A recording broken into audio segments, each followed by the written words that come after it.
truly great president on December 7th of 1941 declared that that day was a day in infamy. And the same thing can be said of November 7th now. What's obviously happened to cause this result was predetermined by, in Florida, in the so-called last debate which occurred. And at that point, in fact, the Republican candidate capitulated, as I was not surprised to find he did, as yesterday. This is truly a day of infamy. Now, when you deal with a day of infamy, as Roosevelt dealt with that in December 7th of 1941, an American who is a leader of any sort has to respond in a certain way.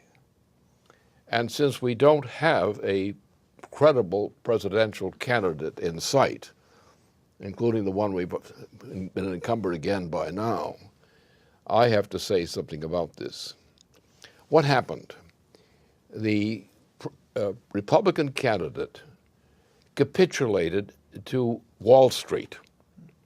That is, the Republican Party is strongly represented in Wall Street. And where he could have easily won the presidency on points by simply going at the question of the crime committed by the incumbent president, and failing to do that, under pressure from Wall Street representatives or voices, the thing was lost. It was touch and go from that point on, and eventually it was lost. It was lost because of fraud by the Obama crowd and so forth, but at that point it became a lost cause, and obviously the Republicans just capitulated on what was given to them. Now that's what we're faced with. What are the consequences of this selection of re-election of this president? Well, first of all, it means that you're going to have the most terrible conditions the American people have had in the past centuries are going to suddenly hit. What's going to hit is a combination of austerity and hyperinflation. What's going to happen is the death rate in the United States among poorer people and others will increase. Nothing good as such will come out of this election's results. Therefore, we have to cope with the reality. Now, what's the reality? The reality is the likelihood of thermonuclear war, which would mean human extinction, virtual human extinction, will probably occur, unless we can prevent it by other means.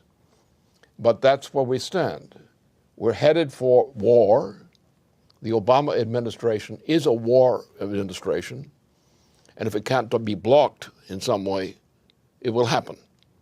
And if it is a war, and if it's a war on the nations now, it will be a thermonuclear war from which very few people are likely to survive. And maybe the whole civilization won't survive. So the question is, what are we going to do in terms of uncertainty? What we always have done, as George Washington did in crossing the Delaware, we always do the kinds of things that are needed to save civilization and to save this nation in particular. And we will do it under law. And it will be done under law, and in due course, this president will be out of office. Maybe sooner, it may be somewhat later, but he's unfit to serve morally, factually, and he will not be in office for long. Hopefully, some of the people of the United States will survive. And I'll have more to say on this in the coming days. But this is the first occasion on which we've had an official expression of our organization since the announcement of the election. And therefore it was my duty to state this point this morning on this occasion to settle the points. And now we can proceed.